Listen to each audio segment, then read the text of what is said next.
Hello, मेरा नाम गणेश यादव है और मेरे इस चैनल का नाम सोशल टेक्निकल चैनल है। इसे लाइक और सब्सक्राइब ज़रूर करिए। आज मैं आप सभी को एक अजीब संघर्षशील साहित्यकार महिला के बारे में बताना चाहूँगा।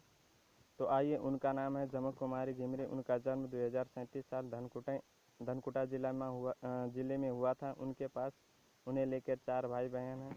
उनमें से झमक कुमारी घिमरे सबसे बड़ी हैं। तो उनके अब हम बाल्यकाल के बारे में बताना चाहूँगा। झमक पैदा जब हुई थी तब उनके नातेदार छिमेकी और सभी भी बोलते थे कि ये क्यों मर नहीं गई। अर्थात ये हमारे समाज में है कि अगर कोई व्यक्ति अपांग पैदा होता है तो उससे लोग कहते हैं अगर ये मर जाए तो अच्छा है। क्योंकि हमारी सोच ही ऐसी है। हम अपांग व्यक्ति को अपांग की तरह हेरते हैं, उसे एक इंसान की तरह नहीं हेरते हैं, नहीं देखते हैं उसे। तो आइए अब हम उनके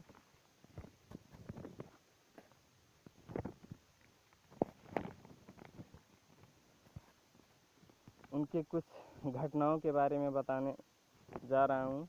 लोग उन्हें बोलते थे कि इसके पूर्व जन्म का पाप है। अर्थात अगर कोई जन्मते समय अपांग पैदा हुआ है, उसका कसूर नहीं है, तो फिर उसे लोग बोलते हैं कि उसका पूर्व जन्म का पाप है।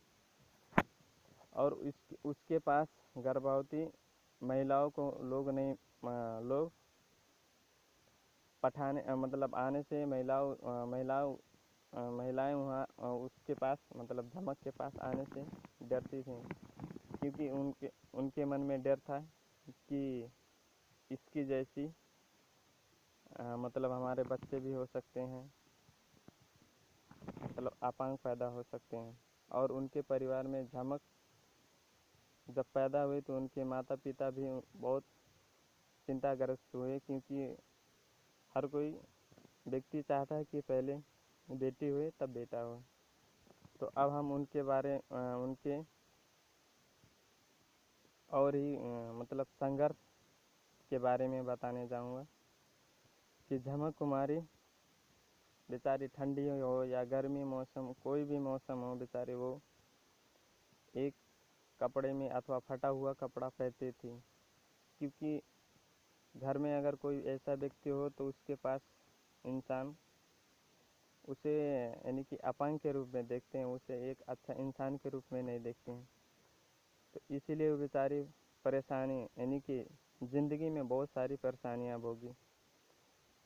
और अब हम आते हैं उनके यानी कि शिक्षा। तो आइए अब हम उनकी शिक्षा यानी कि झमक कुमारी ने शिक्षा कैसे हासिल की, शिक्षा के बारे में बताना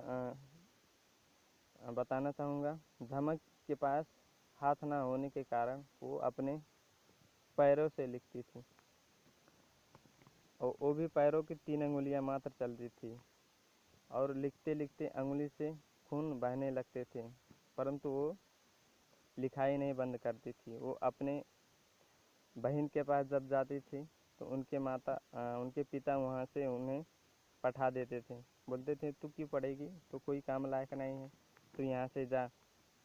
फिर वहाँ से बेचारी चली आती थी और फिर थोड़ा दूर जाके सुनती थी वो क्या पढ़ रही है, क्या कर रही है। इसी तरीके से वो जब पढ़ा चुके होते थे तो फिर वो पढ़ती थी, अकेले में जाके उसे ज़मीन में लिखती थी। इसी तरीके से लेख पढ़ करना जान गई। काखा ABCD जो होता का से ज्ञा तक जो 12 खरी ककारा होता वो सब जान गई। तो अब हम झमक कुमारी के साहित्य तरफ, अर्थात वो साहित्यकार कैसे हुई, इसके बारे में बताना चाहूँगा। तो झमक कुमारी जब 15 साल की थी तब से उन्होंने लिखना शुरू कर दिया। उन्होंने 2053 साल से साहित्यकार में अपना पहला कदम रखा। उसके बाद उन्होंने बहुत सारे कविता, कथा और उपन्यास भी लिखी। उनके इन सारे उपन्यास, कथा, कविताओं में जीवन काड़ा के फूल सबसे प्रसिद्ध हुआ, जो 2067 साल में मदन पुरस्कार भी पाया।